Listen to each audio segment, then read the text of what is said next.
तो उर्फी बीच में बोलने लगा कि आज तू उनका कैप्टन है, ठीक है, और पूरी टीम हंसने लगी थी, उनकी भी हमारी भी, और भी बोला था जो नहीं बोल सकते ऑन कैमरा, ठीक है।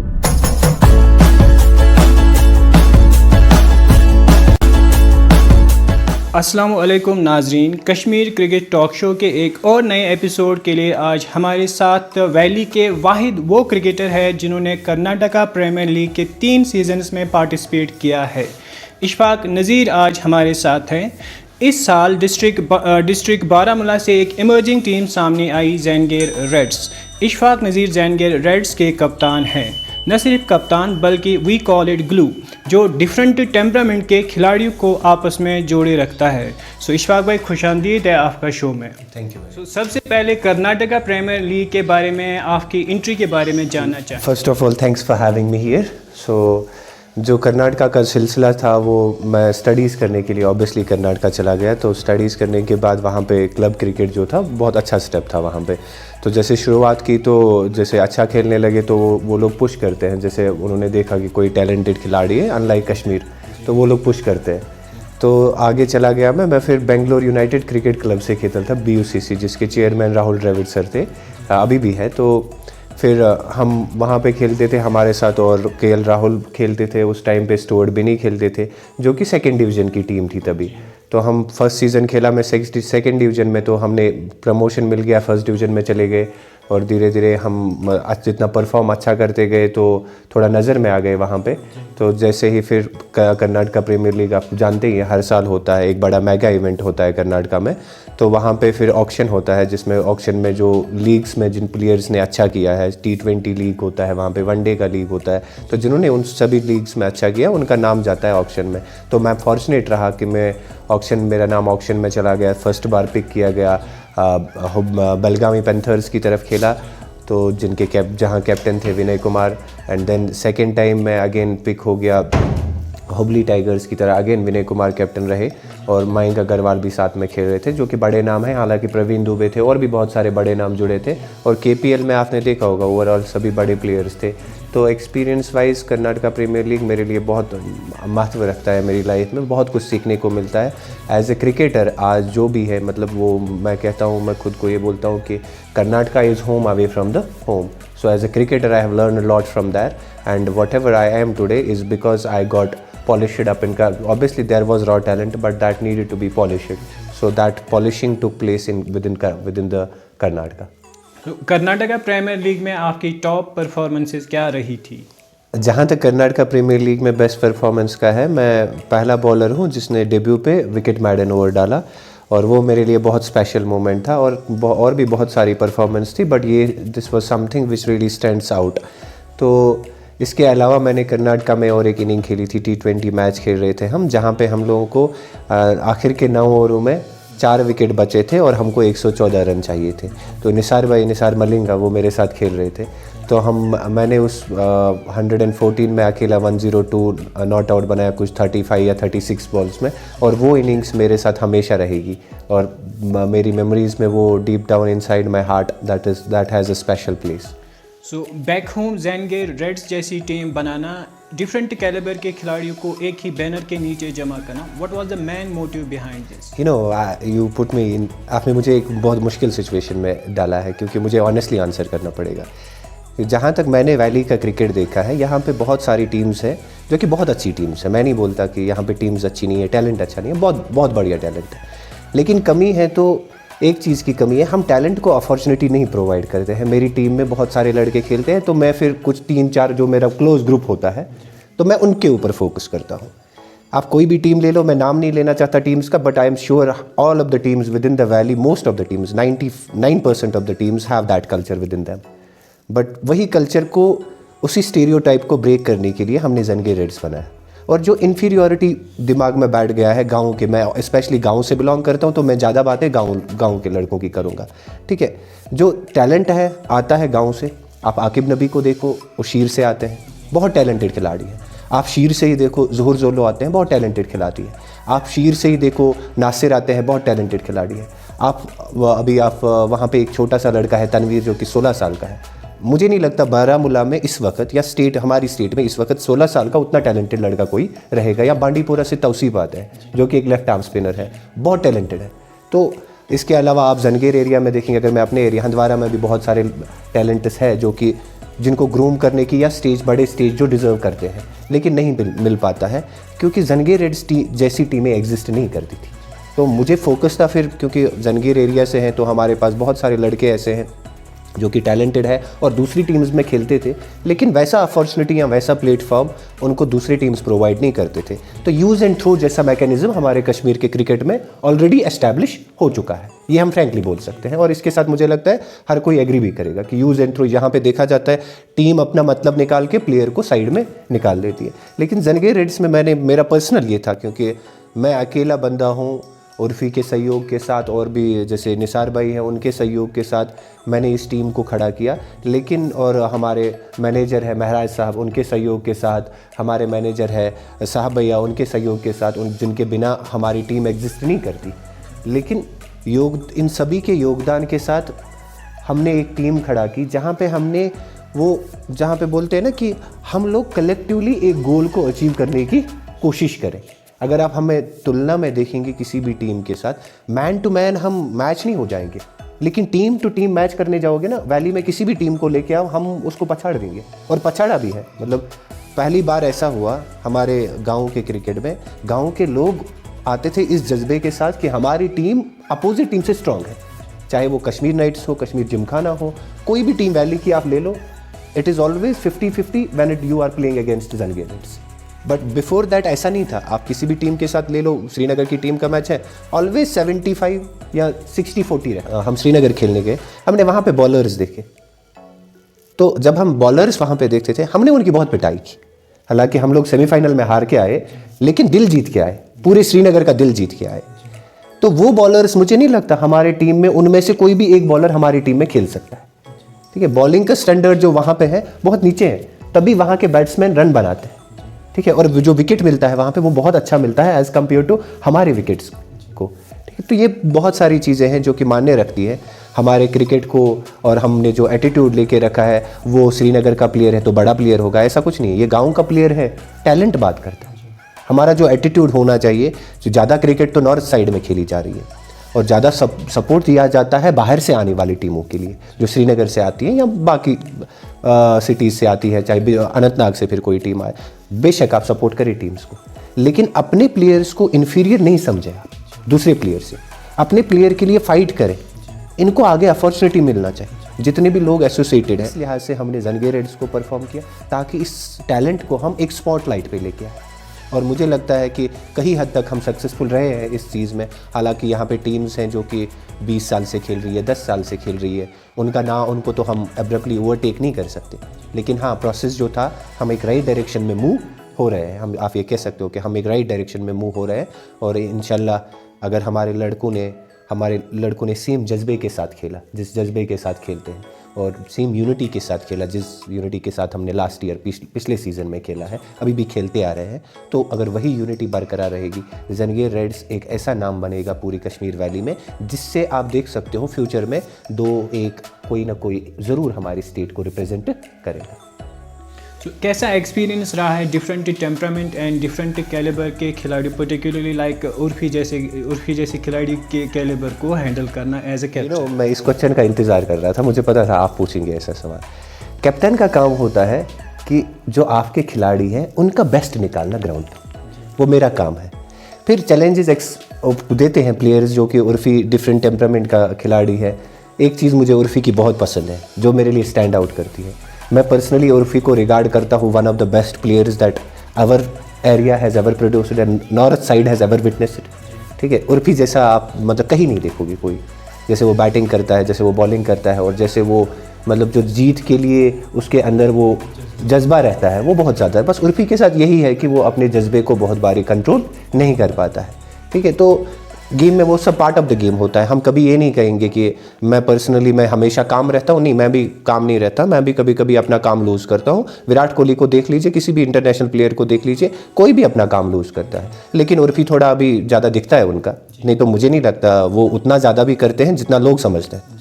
मेरी नज़र में वो बाकी प्लेयर्स जैसे मैंने उससे एग्रेसिव प्लेयर्स बहुत सारे देखे हैं और उनका इमेज सोसाइटी में बहुत अच्छा है। उर्फी ने अपना इमेज ऐसा बनाया, वो उर्फी का है, लेकिन मेरा ये है कि मैं एज ए कैप्टन उसको हमेशा डिफेंड करते आया हूँ और हमेशा डिफेंड करूँगा, क्योंकि मुझे जो उर्फी ने एक विनिंग स्पिरिट जो उर्फी का है और जो उसका गेम है, मैं उसको बहुत अप्रिशिएट करता हूँ। ठीक है, और भी बहुत सारे चैलेंजेस होते हैं कि जो कि एक कैप्टन के पास होते हैं। कैप्टन का काम होता है कि एक मैन मैनेजमेंट जो होता है, प्लेयर का मैनेजमेंट, हर एक ये कैप्टन का ज़रूरी जानना है कि हर प्लेयर को मैं कैसे मैनेज करूँगा, कौन सी बात किस वाले प्लेयर को बोलनी ठीक रहेगी। ठीक है, तो उसमें मुझे लगता है कि I have been to some extent, मैंने अपने टीम के ऊपर एक कंट्रोल एस्टैब्लिश किया है कि मेरी टीम के मुझे पता है कि किसकी नब्ज़ कहाँ पे है, तो मैं पकड़ लेता हूँ उस हिसाब से। फिर वो चाहे उर्फ़ी हो या कैसर हो, निसार हो या उमर गाजी हो, तो वो मुझे समझ में आ गया है मेरी टीम के हिसाब से। और बाकी सब मतलब कैप्टन से मैं भी यही एक्सपेक्ट करता हूँ, क्योंकि हमने बहुत बारी क्रिकेट में देखा है, क्रिकेट को जेंटलमैन्स गेम बोला जाता है, जो कि हमारे इधर नहीं रहा है अभी। क्योंकि जब हम देखते हैं कि 1 लाख रुपया विनिंग प्राइज़ है, तो हम प्लेयर को कभी ये नहीं बोलते आपने मैच हरा दिया, हम बोलते हैं आपने 1 लाख रुपए हरा दिया। प्लीज़ इस सब को छोड़िए, क्योंकि आप खेलते हैं एंजॉयमेंट के लिए। ये नहीं ज़रूरी है कि आप 1 लाख रुपए जीत जाओ, आप दिल जीत जाओ, वो काफ़ी है। इसलिए मैं ये कहता हूँ, जंगीर रेड्स ने चाहे टूर्नामेंट कितने भी जीते हो, हालांकि हमने बहुत सारे जीते, लेकिन हमने लोगों के दिल बहुत जीते, और हर एक दिल में जंगीर रेड्स ने, हर एक क्रिकेट फैन के दिल में जंगीर रेड्स ने कहीं ना कहीं अपनी जगह बना ली है। जंगीर रेड्स के लिए इस साल का सबसे बड़ा अपसेट किसे आप कंसिडर करेंगे? जी, अपसेट्स की बात करें तो ज़्यादा नहीं थे, लेकिन हम लोग बहुत मायूस हुए थे जब हमने चंद्रहामा में 200 मार के 198 हमने स्कोर किया था और उसके बाद हारे थे। ऑब्वियसली एक फैक्टर था कि हम 10 ही खिलाड़ी खेल रहे थे, जहाँ पे कुछ ग्राउंड इश्यूज़ की वजह से हमारा एक खिलाड़ी अलाउ नहीं किया गया यूनिफॉर्म की वजह से। वो हमारे लिए बहुत हार्ट रेकनिंग था, क्योंकि हम चाहते थे कि वहाँ पे हम टूर्नामेंट जीते, और हम जहाँ भी जाते हैं जीतने के लिए जाते हैं। और उसके अलावा श्रीनगर में हम गए, परिमपुरा में, वहाँ पे हम एंड में सेमीफाइनल हार गए। वो हमारे लिए बहुत हार्ट ब्रेकिंग था। लेकिन उन्हीं सब चीज़ों से आज जो टीम आप देख रहे हो, इन्हीं सब हारों के बाद ये टीम आज बन चुकी। डुंगडारा का वो final literally against Kashmir Gymkhana, Umar Ghazi जब एंड में बैटिंग कर रहे थे, what was going through in your mind? Dugout में क्या फीलिंग चल रही थी कि क्या मैच जीत पाएंगे आप? डुंगडारा का नाम सुनते ही चेहरे पे खुशी आ जाती है, क्योंकि वो एक ऐसा टूर्नामेंट था जिसने हमारी एक टीम को पहचान दिया। जंगीर रेड्स को अगर लोग पहचानने लगे, जानने लगे, तो डुंगडारा को आप सबसे ऊपर मान रख लीजिए, क्योंकि डुंगडारा में जो हमने अचीव किया वो किसी सेंसेशन से कम नहीं था। और उमर गाजी ने जो इनिंग्स खेली वो भी किसी सेंसेशन से कम नहीं थी। वो बोलते हैं ना, innings of a life time, वो उमर गाजी ने वहाँ पे खेली। तो मैं थोड़ा विस्तार से बात करूँगा, डिटेल में बात करना चाहूँगा, क्योंकि एक टीम बनता है जब एक प्लेयर दूसरे के ऊपर ट्रस्ट करता है। जब मैं बैटिंग अंदर कर रहा हूँ, मेरे जो बाकी बाहर, मैं और उर्फी बैटिंग कर रहे हैं, बाकी जो 9 खिलाड़ी बाहर बैठे हैं, वो तभी काम रह सकते हैं, कलेक्टिव रह सकते हैं, जब उनको कॉन्फिडेंस है हमारे में कि जो 2 बंदे अंदर बैटिंग कर रहे हैं ये हमको मैच जीतने की सिचुएशन में लेके आएंगे। और हम तभी सिचुएशन को खेल पाएंगे जब हमको पता है पीछे जो प्लेयर है वो हमारे बाद आने जो भी सिचुएशन में हम टीम को छोड़ेंगे वो उसको अच्छी तरह से हैंडल कर पाएंगे। वो हमारी टीम में जो ट्रस्ट जो डेवलप होना होता है, कॉन्फिडेंस जो डेवलप होना है, एक टीम स्पिरिट जो डेवलप होना है, क्योंकि उतने सारे इमोशंस, उतना बड़ा फाइनल, इतना सारा क्राउड और वैसा सिचुएशन, तो जो इमोशनल कनेक्शन होता है ना टीम के प्लेयर्स के बीच में, वो एक बहुत बड़ी चीज़ होती है, क्योंकि वो टीम को जोड़े रखती है। Without emotions you are just playing a game. With the emotions you are playing your passion. आप अपने पैशन के साथ खेलते हैं। आप क्रिकेट को सिर्फ गेम बोल सकते हो या क्रिकेट को एक पैशन बोल सकते हो। इमोशंस इसको पैशन बनाता है। जो डुंगडारा था उसने हमारे अंदर वो पैशन डाला और एक दूसरे के लिए एक दूसरे के साथ हमारी बॉन्डिंग की। तो मुझे अभी भी याद है, मैं और जुबैर डार खेल रहे थे, हम अर्ली आउट हो, 2-3 खिलाड़ी आउट हो गए थे, मैं और जुबैर खेले थे। हमने एक सिचुएशन में लाके रखा खड़ा टीम को, मैं गया, जुबैर चला गया, उसके बाद में थोड़ी टीम फिर से बिखरी। तो एंड में यहाँ पे आया कि 4 ओवर में कुछ 65 रन चाहिए थे।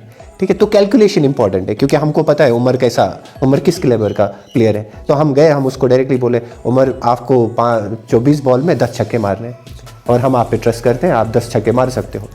तो माशाल्लाह उन्होंने जो किया उसके बाद वो तो हिस्ट्री है। तो कहने की ये बात है कि उमर गाजी का जो नाम था वो डुंगडारा में एस्टैब्लिश हुआ, और हम ये चाहते हैं कि इंशाल्लाह उमर गाजी जो कि डिज़र्व करता है एक पिंच हिटर जैसे उमर गाजी लास्ट के 4 ओवर खेलेगा, कश्मीर में वैसा मैंने कोई नहीं देखा।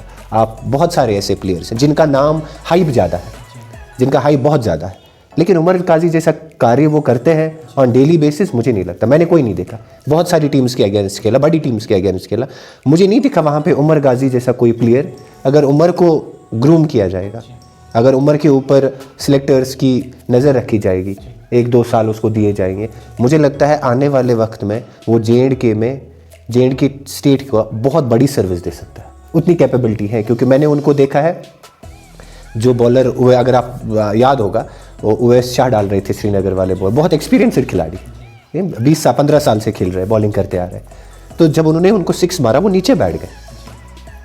तो वो प्रेशर आप अपने आप को अप्लाई करते हैं बॉलर के ऊपर, फिर बॉलर आपको बॉल नहीं डालता है, आप बॉलर को डलवाते हो जहां वो आप डालना चाहते हो।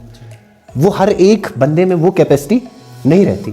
तो उमर में मैंने देखा है वो वैसा ही नहीं। उन्होंने हमारे एंजेलिस ट्रॉफी में 12 बॉल में 6 बॉल में 30 रन, 12 बॉल में 40 रन, वो मैच विनिंग 40 रन होते हैं। आप वही 12 बॉल में 20 रन बना सकते हैं, और एंड में आप बोलते कि 4-5 रन और होते तो हम मैच जीत जाते हैं। लेकिन उमर आपको 4-5 रन नहीं देते हैं, उमर आपको एक्स्ट्रा कुशन देते हैं 10-15 रन का।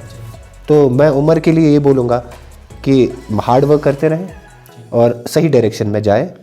कोई और इंटरेस्टिंग फैक्ट अपनी क्रिकेटिंग कैरियर का आप शेयर करना चाहेंगे? तो जो हमारी टीम है इंटरटेनमेंट से भरी हुई है, आपको हमारे डगआउट में आके ही पता चलेगा। ठीक है, जब हम बैठते हैं कहीं भी किसी भी जगह बैठते हैं, हमारे इर्द गिर्द इतनी सारी भीड़ जमा होती है, क्योंकि मेन फैक्टर तो पता ही है आपको, उर्फी होता है। ठीक है, वो क्राउड कैचर है। और उसके अलावा मैं कैसर भाई का, कैसर लेफ्टी जो है, मैंने ज़्यादा बात नहीं किया उनके बारे में, लेकिन अगर कोई क्रेडिट डिज़र्व करता है हमारी टीम में से, जो कि आउटस्टैंडिंग रहा है throughout the season, Qaiser lefty रहा है। इसके अलावा निसार भाई का बहुत बड़ा योगदान रहा है हमारी टीम के लिए, क्योंकि निसार भाई हमको जब चाहे, जब मैंने उनको बुलाया तब मुझे उन्होंने मतलब विकेट्स दिए, मैच जिता के दिए। उर्फ़ी का तो पता ही आपको, उर्फ़ी तो हमेशा हमारी टीम के एक बैकबोन रहे हैं उर्फ़ी। तो इसके अलावा जो फ़न है, जो इंटरेस्टिंग, मतलब हमारी टीम सबसे ज़्यादा जानी जाती है कि ये टीम में कुछ ना कुछ होता ही रहता है। इनके डगआउट में आप जाओ, कभी शांति नहीं रहती है। तो उसमें उर्फ़ी का मेजर योगदान है, जो कि शांति कभी बना ही नहीं रखता है, चाहे वो डगआउट में हो, चाहे वो ग्राउंड में हो या ग्राउंड के बाहर हो। लेकिन बहुत फ़न होता है, इंटरटेनिंग होता है। हाँ, कई बारी आउट ऑफ प्रपोर्शन भी होता है, जो कि नहीं होना चाहिए। तो हमारे लिए एक चीज़ हुआ ये साल, क्योंकि श्रीनगर का मैंने जिक्र किया, तो हम जब श्रीनगर खेलने के लिए गए, हमने जब सेकेंड मैच खेला, तो हम खेल रहे थे वसीम रज़ा की टीम के अगेंस्ट। बहुत तगड़ी टीम थी, इसमें 3-4 रणजी ट्रॉफी प्लेयर खेल रहे थे, बहुत अच्छी टीम थी। और जो वहाँ पे स्पिरिट हमने दिखाया मैच को जीतने के लिए, जो फाइट हमने किया, क्योंकि 155 को डिफेंड करना वैसे ग्राउंड पे जहाँ पे 200 चेज हो रहे हैं आराम से, तो जो श्रीनगर के लोग वहाँ पे देख रहे थे, जितने भी स्पेक्टेटर्स थे, सभी हमारे पास आए और हमको ये बोला, बेटा जिस जज्बे के साथ आपने खेला है, काश हमारे श्रीनगर के लड़के वैसे आपके जैसा खेलते। वो हमारे लिए बहुत मान्य रखता है, स्पेशली मेरे लिए। मतलब उनका ये बोलना हमारे दिल में जगह बना ली उन लोगों ने, और हमको लगा कि नहीं, हमने कुछ अचीव किया है। तो हम ये चाहेंगे कि जे.एंड.के का जो क्रिकेट है, जैसे हम दूसरे से एग्जाम्पल लेना चाहिए। अगर आप देखोगे लास्ट 7-8 साल, आपकी चाहे आप रणजी ट्रॉफी देखो, फिर विजय हजारे देखो या मुश्ताक अली देखो, Karnataka always is a title contender. और उन्होंने 4-5 जीते भी है। 10 साल में सबसे ज़्यादा टाइटल अगर जीते होंगे किसी ने, कर्नाटका के जीते हैं। तो वो सेटअप उनका जो है ना, वहाँ से हमको सीखना चाहिए। उनके पास 2 डेज़ मैचेस होते हैं, वहाँ पे 1 डे मैचेस होते हैं, वहाँ पे T20 मैचेस होते हैं। और ऐसा नहीं कि खाली बेंगलोर में होते हैं, हर डिस्ट्रिक्ट में होते हैं। उन्होंने जोन्स में अलग डिवाइड किया है क्रिकेट को।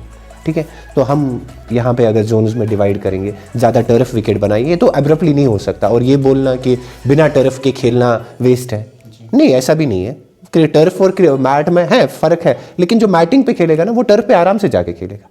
थोड़ा नीचे रहता है, थोड़ा आता है बॉल, सही से आता है बल्ले पे। एक बार आप 5-6 मैच खेलोगे, आपको आराम से आ जाएगा। मैटिंग भी अच्छा है, वेरिएबल बाउंस रहता है, but that is a challenge in itself. और एज ए क्रिकेटर आप जब चैलेंज को ओवरकम करते हैं, आप में कॉन्फिडेंस लेवल हाई हो जाता है।